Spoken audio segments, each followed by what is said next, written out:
it's Nika with Vet Tech Coach. I'm here today with vlog number 3, interactively feeding your puppy. Now, the biggest thing with puppies is making sure that we get them using their little mouths on things that are appropriate. Dogs much prefer, puppies are no exception, to eat their food out of some interactive toy than having it for free in a bowl. There's little Ellie back there already actually working on something and staying focused while I teach you about this. So this is something that if you're not also doing this for your adult dog, you are really missing out. Interactive feeding is an amazing and very easy way to enrich your dog's life, not only emotionally, but also physically in some ways. Some of these toys actually encourage interaction, while some of them actually encourage them using their mouths and actually chewing. So, you know what? Let's just dive right in. Okay, I'm going to start off with some of the toys that are what I call the wash and wear toys, okay? So they're the toys that very easily you can just pour the food that you were going to give them for free in a bowl. You're gonna pour that food into this feeder. Now, because Ellie is my little puppy, and she is here right now, and she can't eat everything, I'm actually not gonna fill these all the way up with the normal amount, but that's what this is, okay? So, very easy to use. It's silicone. It's quiet, even on hard floors, it's really nice. This one is called a Snoop. It's made by Planet Dog, I believe. Yes, made by Planet Dog. And again, easy wash and wear, quick, go, okay? So I'm gonna set this down for Ellie for her to use if she wants to. Another wash and wear, this one made by Kong. Love this company. They have a ton of really amazing interactive toys. This is a Kong as well. They have some of these too. So maybe an extra step involved, but you unscrew this lid here. You pour some food in there. Again, I'm not pouring all that I normally would. You screw the lid back on. They have different sizes of these. I also have a bigger one. You can see that they do chew on it a little bit, but this is hard plastic. This one can sound, for some, it gets a little bit obnoxious because it's like a hard plastic and it's banging around like on your wood floor or on your baseboard. Some people it can get a little obnoxious, but an awesome toy for outside. If you've got a really nice fenced in yard and your puppy's bored out there and maybe digging or doing things they shouldn't, this is a great way to feed them outside where they roll this around all over the yard to get the food to fall out, okay? So this spins around here and then of course it gets flopped around as well. So I'm gonna set this one down too for her to play with. Another wash and wear, actually this is a new one for me, well for Ellie. This is a Westpaw toy. I've become a huge fan of Westpaw. This is Topple. This one's called the Topple, T-O-P-P-L, and we'll talk about that in a minute. This one's called the Rumble, R-U-M-B-L, and really, I love this toy. This is, again, it's a little bit softer, but their toys are pretty sturdy. So again, you just pour some food in the top, and they get it to roll around, and it's a little egg shape, and it can come out here, it can come out the top. So again, very easy to wash and wear. So not a lot, or if any, extra work involved at all. Snuffle mats, which I'm not gonna put this down, just already got 3 different things. Again, another wash and wear. These, if they can have a heavier back on them, this is a pretty heavy rubber mat, that's beneficial, or some dogs will just pick them up and carry them. You literally get their scoop of food out and you sprinkle it all over this mat. They have to snuffle around to get it out of these little nooks and crannies in here. One thing with this is people like to clean it every so often, and I think it's easier to clean it in the summer. Of course, you just kind of spray it off and wash it off with some soap and then leave it out in the sun to dry. A little harder for us in the winter here. There's also something called a green interactive feeder. I'm gonna put a link, I'm gonna tell you what it is, but I'm gonna put a picture of what one looks like. I have one and I'm letting someone borrow it. That's another wash and wear. Again, you pour the food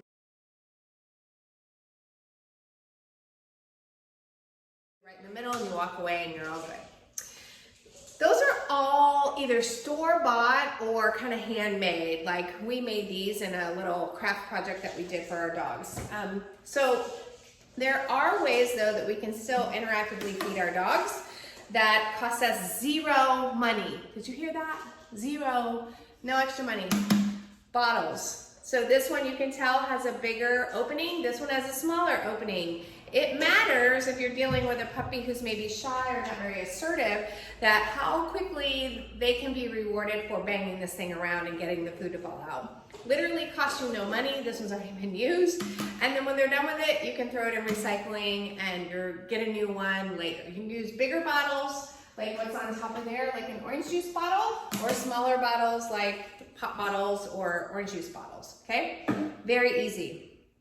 Now, I am going to talk to you about loading toys like this. This is something that I strongly encourage puppies in general, any puppy really under a year of age, to actually get them using an interactive toy that forces them to use their mouth. Kong, black one, is more indestructible. The red one are just sort of their normal rubber. These two are the same, made by different companies. This is made by Kong, this is made by Westpaw, but they really serve the same exact purpose. I have been finding that for puppies, these are a little bit better because they can get the food a little bit easier. I mean, you can tell this is a little bit more open, as well as this one's a little more closed, but this is also easier for the human to clean out too. If you've ever used a Kong, you know sometimes things get stuck up in there. So again, this is a Westpaw Tuple. And so basically we are gonna make one today. Here is one already frozen that I made for Ellie. This is about a serving of her food mixed with some Honest Kitchen, which is what you mix it with water. It's like a powdered food and you mix it with water. This has already been frozen for her. So why do I want to do that? Well, your puppy's teething, that's why. And they are chewing on everything known to man. Not only your hands, your chair legs, your carpet, your pant legs when you walk by, all the things, right? If I can, instead of feeding, taking 2.5 seconds in this bowl, now I've drug it out to 20 minutes out of here, and they really have to work, and it's hard and it's solid. They really have to work hard on it. I am sure that they are not gonna come away and really continue to wanna chomp. They're like, oh, my mouth is tired. I got my needs met. That's really cold. It felt good on my gums because I'm teething. And it took a lot of work for me to get that. So A, I might be tired, which is good for a young puppy. And B, hopefully my mouth is gonna be tired. I make the joke in my puppy class that this taking 20 minutes versus this taking 20 seconds, this, especially in the morning, listen up. If it takes your puppy 20 minutes to eat breakfast, guess what? You get 20 minutes of peace and caffeine. By the time that 20 minutes is up, that caffeine's in your bloodstream and you're feeling a little bit better and ready to start your day. So trust me on this. If you're having trouble with your puppy biting, puppy having zoomies, puppy being just like, oh, I can't take it, and you are not interactively feeding, that you are really missing out on a very good opportunity to get your puppy's mouth busy. And trust me, you'll thank me later. So let's do one. In order to fill anything like this, you need some sort of sticky substance and some sort of crunchy substance, okay? So your crunchy substance is your food. That's your kibble. You already have that. You were gonna give this for free anyway, right? You're gonna give it for free in the bowl, okay? So now we're gonna add this, we'll talk about banana ripeness on a different vlog, but this is too ripe for me. It's too ripe for me, everybody. So how about a half of a banana? I start to just mush it up with a fork. And you can do this, you know, in the dog bowl, or you can do this in a regular bowl, it doesn't matter. And then I'm gonna put, since I'm gonna make this up for later, I'm gonna put her kibble in with that, and I'm gonna mush it around. She can smell that banana. You know what, I don't think I've ever owned a retriever, and boy, oh boy, their noses just don't stop. I was making chicken and noodles the other day, and she just knew that chicken was in there. She was like, her nose was up in the air. Never seen anything like it from such a young puppy. So other mushy objects, other mushy products that you can use to mix with the kibble. Here we go. It's sticky, weird, yeah, whatever. You can use peanut butter. Look at these. I found these. These are a new thing. I found them at the store. They're amazing. Applesauce, cottage cheese, yogurt. Let's see, what else have I used? Oh, plain hummus that was about ready to expire. I used once. That was really good. It's very mild, just like this banana. So if your puppy is struggling a little bit with, you know, maybe soft stools, you've done a food switch or something, usually they can tolerate bananas and apples. So if you're gonna use applesauce, try to get a low sugar kind. Or make it yourself with, again, some old apples.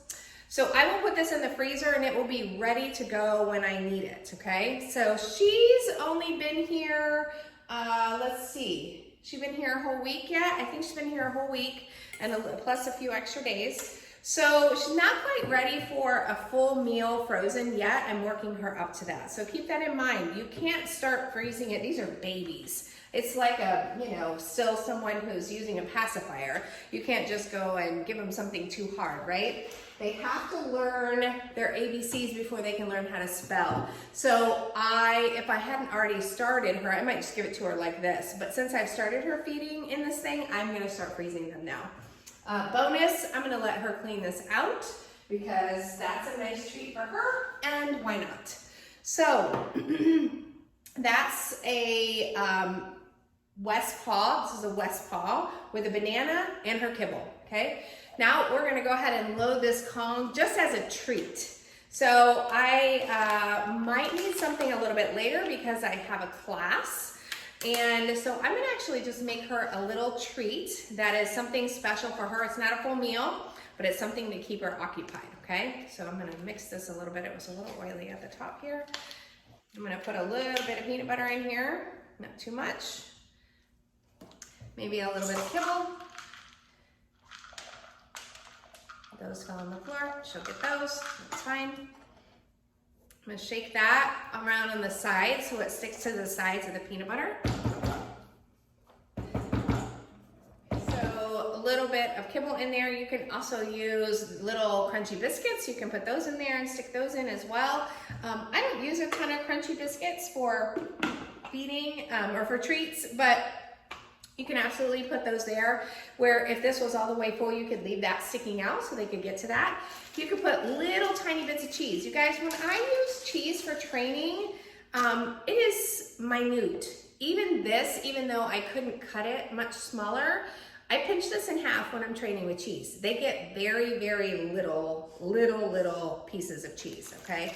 So if you get the chunk cheese that's already cut into squares or cubes, great, but those need to be cut up much smaller, okay? And also another one I found that really, the puppies really like is just little freeze-dried apples. They're a little bit chewy, they really like them. So I'm gonna stick those in there as well. You can mix and match. Dogs do not care if their food touches. So there, I think we have it.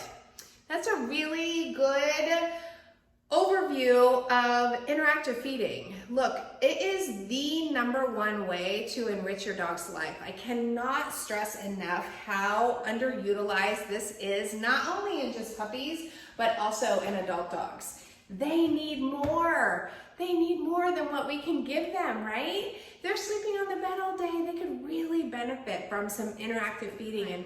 And by the way, don't worry if the first time they're not interested. It's okay. Keep trying new things. Leave it out for a little bit longer if it's safe, of course. Some of this stuff you can't really leave out. It'll get gross. But other ones, make them just smaller batches so that you can kind of test. What does my dog like? What does my dog not like? So I hope that helps you. I hope now you are able and feel confident in being creative. Find things around your house that you can use to interactively feed your puppy or your dog. And when they're done with it, put it in recycling. It's totally fine. You could use an empty box. No big deal.